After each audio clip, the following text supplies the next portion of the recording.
Pancek tanggal 14 bagian caang bulan Palguna tahun 1272 Saka atau tanggal 22 bulan Februari 1350 Masehi.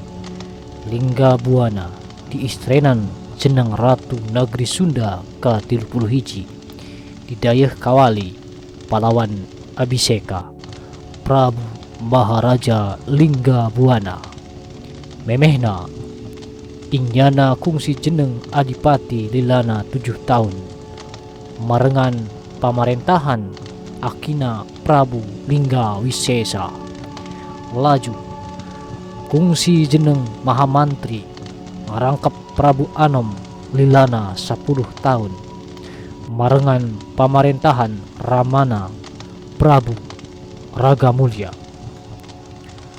Prabu Maharaja Lingga Buana ti Prameswari Dewi Lara Linsing boga sewe opat cikalna awewe gelar kadunya tahun 1338 Masehi ku akina diberengaran Citra Resmi kuramana diberengaran Diah Pitaloka. Sewe nuka dua jeung nuka tilu pondok umur mulang dina umur satahunan. Seuna nu bungsu lalaki gelar kadunya tahun 1348 Masehi kuramana diberengaran Niskala Wastu Kancana. Cak ulah macul diulukukeun ulah ngasek dirarahaneun urang teang bae kalebahna urang sorang lalakona sasakala perang bubat.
Di belah kidulna rakyana Koda Braja dijora go gajah.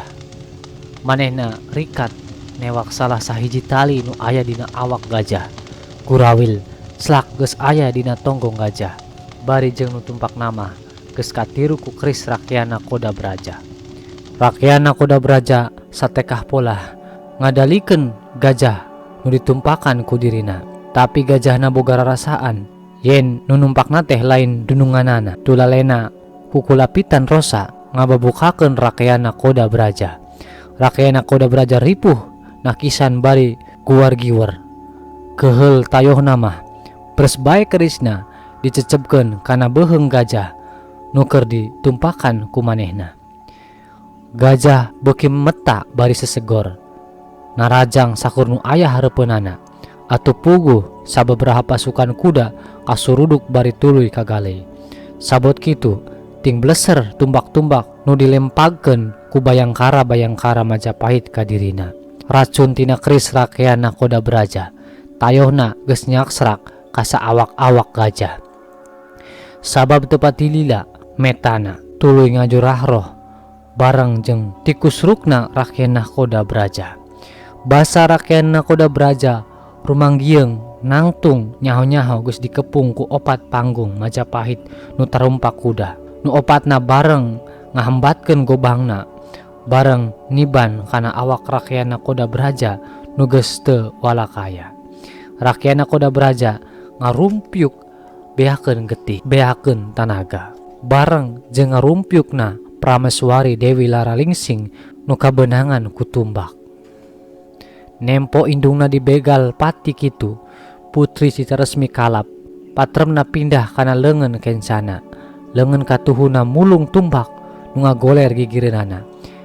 Najan can kungsi tutug diajar ilmu perang, tapi Putri Citaresmi teu gimir.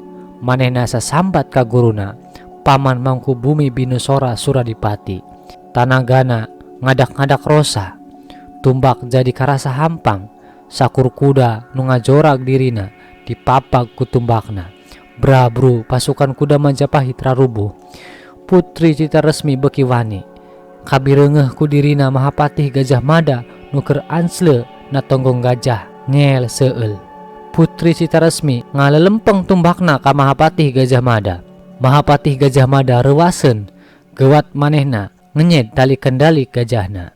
Basa tumbak geus dilempagkeun ka Putri Citaresmi, gajah nu ditumpakan ku Mahapati Gajah Mada rada ngajaul. Tumbak Putri Citaresmi nanceb meneran mata gajah nu beulah kenca. Atuh puguh gajah jadi meta, ngajaulna beuki luhur. Sorolok Mahapati Gajah Mada ti sorolok ka tukang, bleg titendet kana taneuh. Gajahna mah kabur bari ngadupakan gajah-gajah nu sejena. Rakyat Mantri Usus jeung rakyat Senopati Yuda Sutrajali masih keneh mageran nang tayungan Prabu Maharaja Linggabuana. Dijorag dua kuda, dua bayangkara Majapahit ngusruk. Dijorag opat kuda, opat bayangkara Majapahit tiwas. Dijorog keneh kuda, genapan bayangkara Majapahit kasabet congo gobang dua sinatria Sunda. Tepi kating lalenggak ngalepas ke nyawa. Basa rakyat Senopati Yuda Sutrajali rada ngaseg katempoeun ku salah saurang panggung Majapahit nu keur ngintip-ngintip bongohna.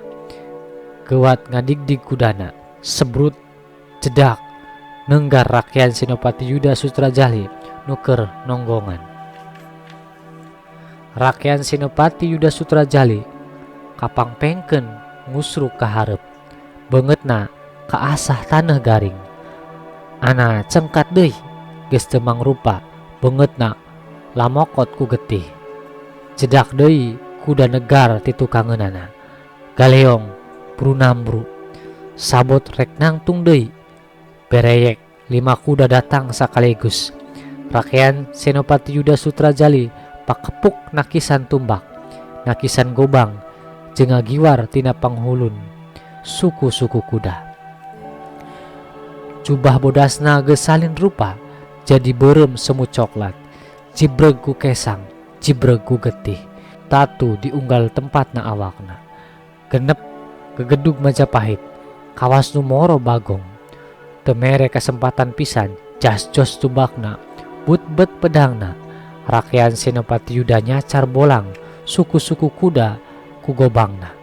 Braburu kuda ting kudupruk, nu tarumpakna jelung-jeleng. Rob ngepung rakyat Senopati Yuda Sutrajali, nuges engap-engapan.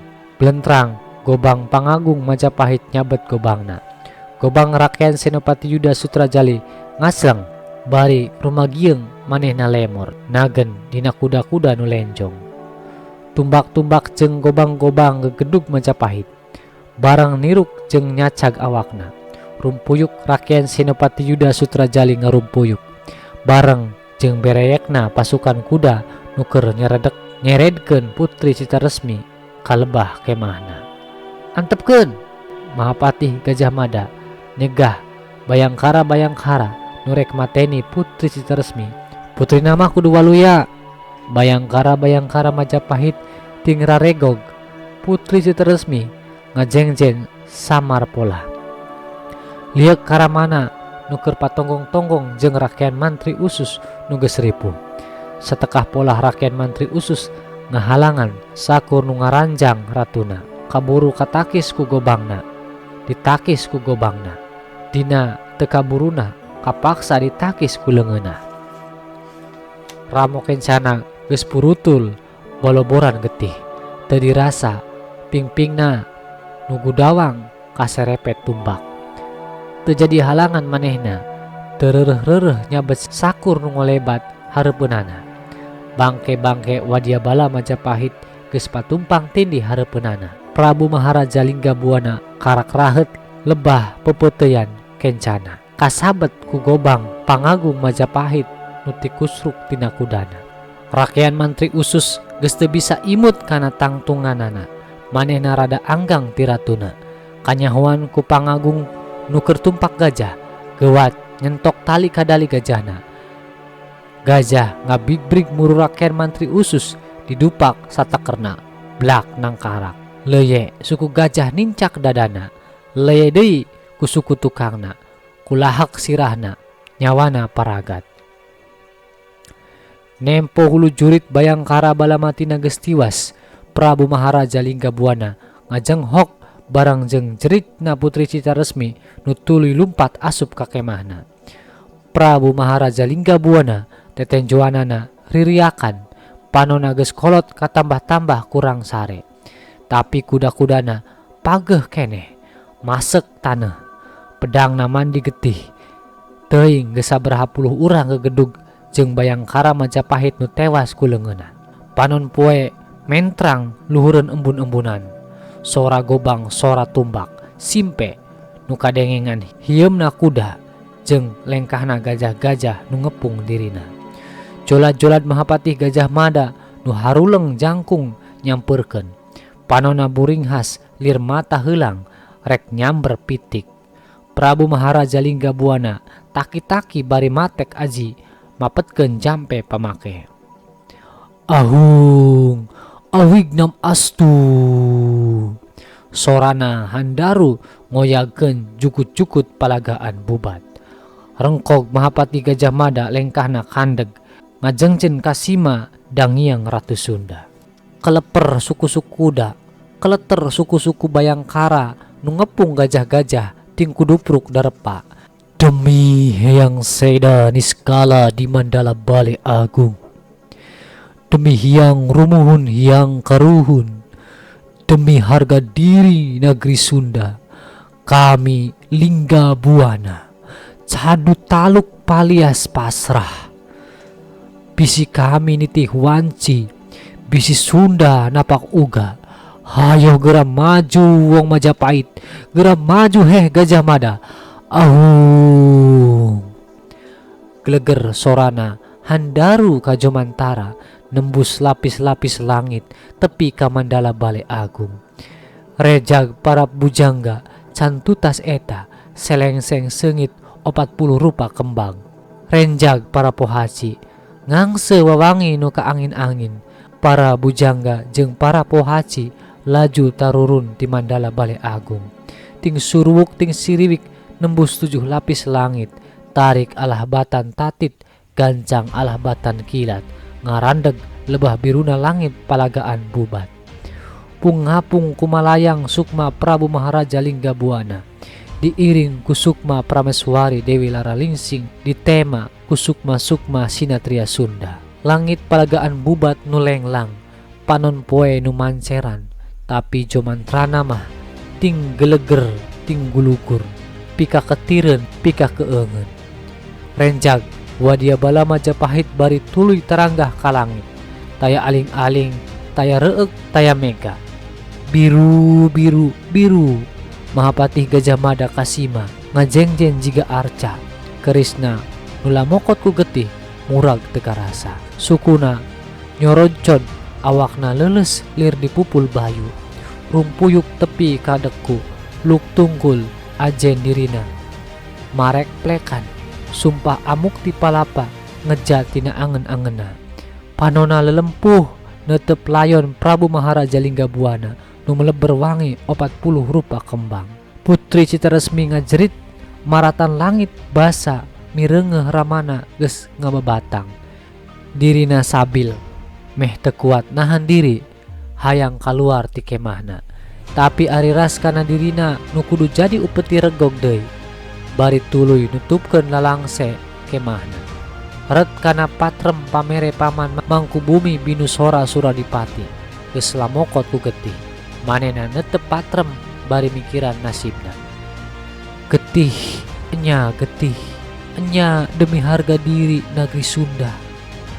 Duh Rama Prabu, duh ambu indung pun tangan kasih, kersaha ngamalirkeun getih. Sakecelak memang keur kami, tapi ngocorna demi harga diri negeri Sunda. Laju naon hartina ieu getih kami, cadu mun kudu dipasrahkeun ka ratu tipu, narah mun kudu sumerah ka gajah atah warah. Awigna astu demi harga diri negeri Sunda, gerapa pakeun ieu kecelakna getih kami, kamalirkeun ka Talaga Kahyangan. Pun sapun gabres patrem ditubleskeun, kudua leungeunna panceg niruk lempengan jajantungna.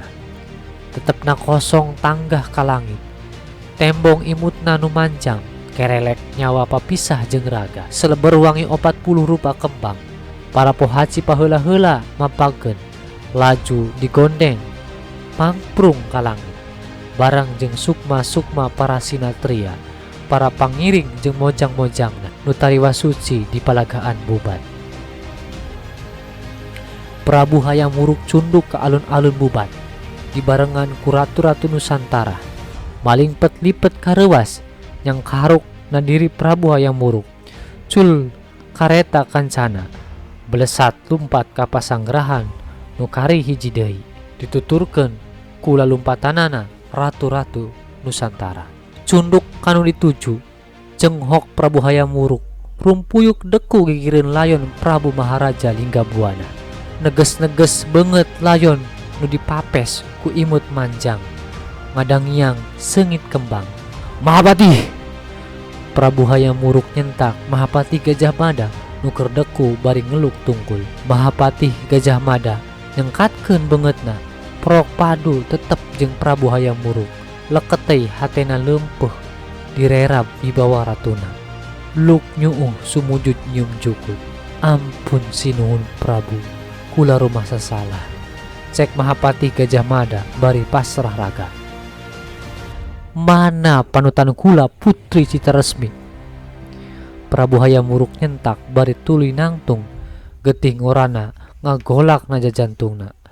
Lalaunan Mahapati Gajah Mada cengkat, teuwasa nembalan, ukur bisa nuduhkeun kapal lebah kemah nungan kari hiji-hijina deui. Cengkat Prabu hayang muruk, lempangna satengah lumpat muruk kemah panuduhan. Ana lalengsena dibuka, kasampak Putri Citaresmi geus ngajomplang teu nyawaan. Patrem perak nanceb laput na jajantungna, getih ngalembreh maseuhan sinjang sutra bodas kadeudehan. Rumpuyuk Prabu hayang muruk deku deket sirah layon Putri Citaresmi, bibirna ngageter ti korona karasa nyelek. Dadana engap luk tungkul gerajag Cipanona murubut teka ampeh. Sanggeus nyium tarang putri Citaresmi dibarung kurasa asih nutaya tanding. Lalaunan layon panutanana dipangku di bawah kaluaran kemah. Sinuhun Prabu, kula sapara kanca ratu-ratu di sakuliah Nusantara seja milu bela sungkawa. Laju timimiti poe ieu danget ieu kula sapara kanca seja undur tina cangkingan kakawasaan Majapahit. Kula sapara kanca cangcaya inggis sanasib jeung urang nagari Sunda. Prabu Hayam Wuruk teu bisa kukumaha ukur ngalimba Mahapatih Gajah Mada lalaunan nangtung dibarengan ku para pangkung jeung wadyabala Majapahit liana. Paman Mahapatih, panjenengan kacida binasana geus ngaliwatan wates nu ditangtukeun ku kula. Sumpah amukti palapa panjenengan dimimiti poe ieu cambal. Cek Prabu Hayam Wuruk sorana ngageter.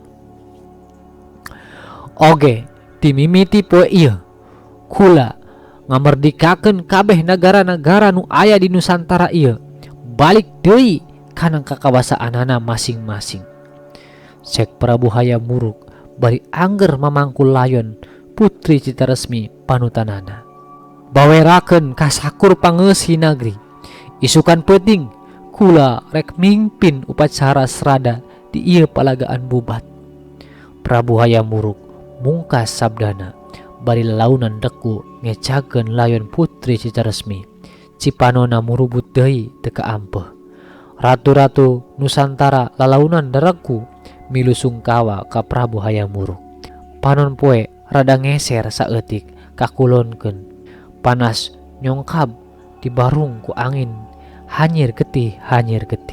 Peuting isukna di alun-alun bubat geus tungkep balarea pagegelek di sabudeureunana.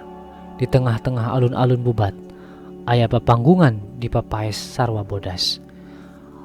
Rada beh anggang di hareupeun papanggungan hurunan suluh kai candana numpuk di tungtung wetan tepi ka tungtun kulon.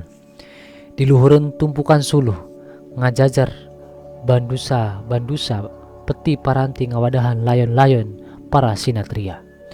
Para pangiring jeung kaluarga Ratu Sunda sabada dimandi sucikeun.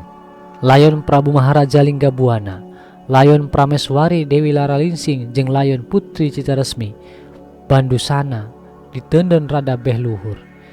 Kenca katuhunana bandusa-bandusa para panggung negeri Sunda ditema ku bandusa-bandusa sejena. Di pepanggungan angheruk Prabu Hayam Wuruk jeung keluarga kadaton Majapahit.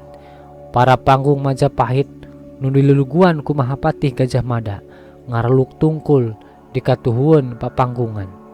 Kencaeun papanggungan ngajajar ratu-ratu Nusantara bareng ngagundukna jeung para pandita kasewan, pandita kawesnawan, pandita kabrahman jeung pandita kasogatan nu daratang ti nagri-nagri nu dareukeut dijarubah koneng jeung bodas hihilaban kacaang ku obor-obor nu raang sakuriling bungking alun-alun bubat. Bari tenangan Prabu Hayam Wuruk lalaunan nangtung tina pangdiukanana dibarengan ku keluarga kadaton liana.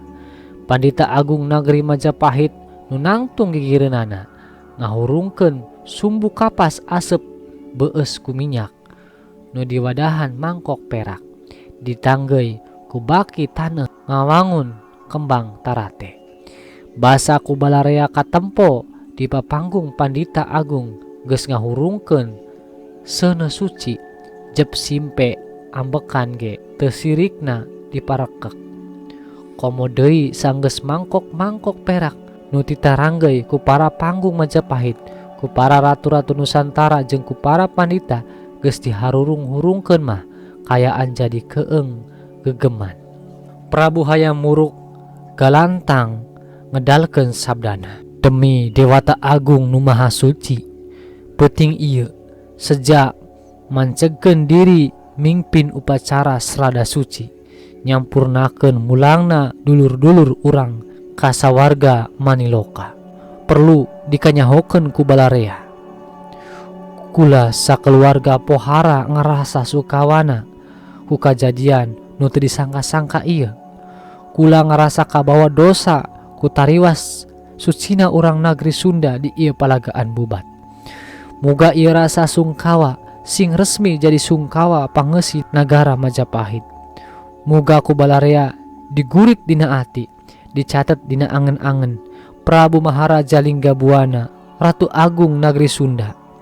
Hiji-hijina ratu sanusantara nu teneng ludeng ngorbankeun pati demi ngabela harga diri negara katut rahayatna. Muga bae ku tewas sucina Prabu Maharaja Linggabuana Suwargi. Henteu matak jadi mamala jeung teu matak ngaleungitkeun kasantosaan hirup-hirupna urang Majapahit. Renghap Prabu Hayam Wuruk ngalepaskeun napas panjangna bareng jeung merebeuina Cipanon nu teu karasa maseuhan pipina. Lalaunan Prabu Hayam Wuruk ngalengkah tertib nitih teraje papanggungan. Turun dituturkeun ku Pandita Agung jeung para keluarga kadaton nu ti kamari mula juuh ku Cipanon. Prabu Hayam Wuruk sukuna seuseut dilengkahkeun. Bari paneteupna mah antep kalempengan Bandusa Layon Putri Citaresmi. Sanggeus 7 lengkah kakara nurek marengan nyampurnakeun layon ngamimitian ngalengkah. Mahapati Gajah Mada nu biasana pangnyong colongana pangbereg-regehna peuting harita dirina ngarasa leutik alabatan satitik lembu. Rasa rumasa jeung rasa kamanusaanana tembong dina kateu daya jeung kateu payaana. Pangaciana miheulaan tepi kalebah Bandusa Layon Rakean Senopati Yuda Sutrajali Suwargi. Lengkahna asa kumalayang dijurungjung ku aweuhan dunga para pandita nu geuman minuhan jagat palaga bubat. Rumasa kula teu ungkulan naklukeun Sunda. Mahapati Gajah Mada waleh na jero hatena. Lengkah Prabu Hayam Wuruk geus cunduk ka palebah Bandusa Layon Prabu Maharaja Linggabuana Suwargi. Lalaunan deku bari luk tungkul Pandita Agung gigireunana tartib pisan ngasongkeun mangkok seuneu panyucian. Prabu Hayam Wuruk nampanan bari tuluy bibirna kunyam mapatkeun dunga suci nganterkeun para suwargi nu marulang ka kalanggengan. Rengse ngadunga lalaunan Prabu Hayam Wuruk ngasongkeun mangkok seuneu suci diadekeun kana salah sahiji suluh nu numpuk nanggeuy Bandusa Layon Prabu Maharaja Suwargi. Seuneu tina mangkok lalaunan teurak kana suluh candana. Lalaunan Prabu Hayam Wuruk undur bari Cipanonna beuki juuh maseuhan pipina. Breng maraju para panggung Majapahit nu diluluguan ku Mahapati Gajah Mada ditema ku ratu-ratu Nusantara jeung para pandita.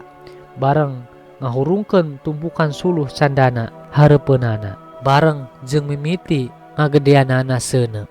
Prabu Hayam Wuruk mundur lalaunan dina lengkah nu tertib. Kitu deui nu sejena. Basa seuneu geus ngaletak bandusa-bandusa tembong luhureun hateup papanggung ngelebet bendera keagungan Nagri Sunda jeung bendera keagungan Nagri Majapahit. Namo Siwaya, Namo Wisnawa, Namo Brahmana, Om Mani Padme Hum. Para pandita narikeun sora dungana. Namo Siwaya, Namo Wisnawa, Namo Brahmana. Tembal Balarea nu ngagem agama Hindu. Om Mani Padme Hum. Tembal Balarea nu ngagem agama Buddha. Hilap pucuk seuneu tanding luhurna gunung-gunung. Haseupna seungit nyambuang kabuana warna-warna ngadalingding wawangina kakahiyangan. Para pohaci jeung para bujangga mapakeun di 7 lapis langit ngabagiakeun dina sela-sela baranangan bentang bagia sumping para sinatria Sunda. Isukna Prabu Hayam Wuruk ngirimkeun surat ka sulur papayung Nagri Sunda Mangku Bumi Binusora Suradipati nu kapapancenan nganterkeun surat para duta nu diwangun ku para pandita Siwa, para pandita Wisnu jeung para pandita Buddha. Eusi surati Prabu Hayam Wuruk panjang lebar nyaritakeun kajadian prihatin di Palagaan Bubat. Oge dina eta surat dipungkas ku kalimah kula Bre Majapahit sejamenta pangampura ka panjenengan jeung kasakur pangeusih nagri Sunda ku ayana lengkah jeung polah nu salah ti para senopati jeung wadyabala kula nu diluluguan ku Mahapati Gajah Mada. Muga bae tiwa sucina Prabu Maharaja Linggabuana sakeluarga jeung para pangiringna henteu jadi mamala pikeun hirup-hirupna urang Majapahit. Kukituna kula Sri Maharaja Raja Sanagara Prabu Hayam Wuruk Bre Majapahit seja sumpah dibarung ku weningna ati kasulur tugur karatuan Rakyat Mangkubumi Binusora Suradipati jeung kasakur panggung wadyabala Yuda keluarga ratu jeung sakabeh pangeusih nagri Sunda yen Majapahit moal kumawani ngajorag merangan nagri Sunda kalawan teu mikahayang pikeun ngawasa. Kitu deui nagri Sunda dipiharep ulah males pulih ngajorag merangan nagri Majapahit. Kajadian di Palagan Bubat ulah dianggap bibit berwit mumusuhan. Urang anggap kajadian nunggeus kaliwat. Majapahit hayang pisan jadi sobat tali mimitran di baruang ku gawe babarengan jeung nagri Sunda. Masing-masing jadi negara nu mahardika nu teu patelak. Majapahit seja sumpah moal nganyerikeun hate pangeusih nagri Sunda keur nu kadua kalina. Sedih nu taya tanding, sungkawa nu taya papadana. Teu sirikna ceurik getih nu karandapan ku rakyat Mangkubumi Binusora Suradipati. Hadena bae para duta nu diwangun ku para pandita teh barisa ngalelemuna tepikeun ka diri rakyat Mangkubumi Binusora Suradipati sadrah tumarima kana nasibna jeung nasib kaluargana. Nyengker nafsu ngabendung amarah tagenna kasadrahan diri nu kaceluk Batara Guru di Jampang Purohita Agung Nagara. Tapi teu kalis kitu rakyat Mangkubumi Binusora Suradipati nu kapapancenan jadi sulur papayung Agung Nagara ngarasa teu yakin kana janji jeung sumpah Prabu Hayam Wuruk. Kukituna dirina ngayakeun wadyabala sagara nu tanggoh dikirimkeun ka wates nagrina Muara Cipamali. Tapi tetela Prabu Hayam Wuruk ngabuktikeun sumpah jeung janjina. Malah basa Prabu Hayam Wuruk ngirimkeun ekspedisi wadyabala Yuda ka Sumatera. Inyana mere iber heula ka rakyat Mangkubumi Binusora Suradipati yen parahu wadyabala sagara Majapahit menta panang tayungan dina sajeroning ngaliwatan sagara cangkingan nagri Sunda.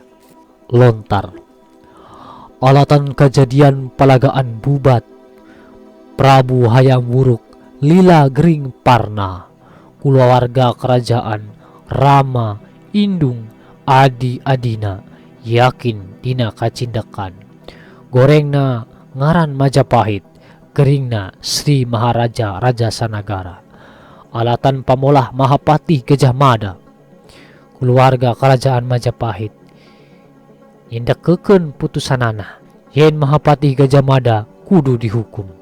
Tapi eta rarancang teh kasusud manten ku usung esangna Mahapati Gajah Mada. Mahapati Gajah Mada kabur taya saurang-urang acan nangenan lolos ti purina. Sabraha taun sabada Prabu Hayam Wuruk ngawin Ratu Kusumadewi putri Raja Wengker kakara mere ampun ka Mahapati Gajah Mada dina kaayaan Majapahit geus nyirorot pamorna. Pun sampun Hyang Prabu Wangi sang mokteng Palagaan Bubat ampun sejamungkas galur seja amit kumawani medar gelar nacarita lalakon nu dilalakonkeun pun sampun kahyang rumuhun kakaruhun buder awun ampun mun kasabit ngaran sejamenta hampurana poma ulah rahet galih anggursi jurungkeun midang pun sampun kasakur dulur nu sarasa jeung sasukma muga jembar panalarna muga wening panganjeuna kami seja mungkas gurit beja mugawening pangajena. Kami seja mungkas gurit, beja ti palagaan bubat. Ahung pun sapun, ampun paralun.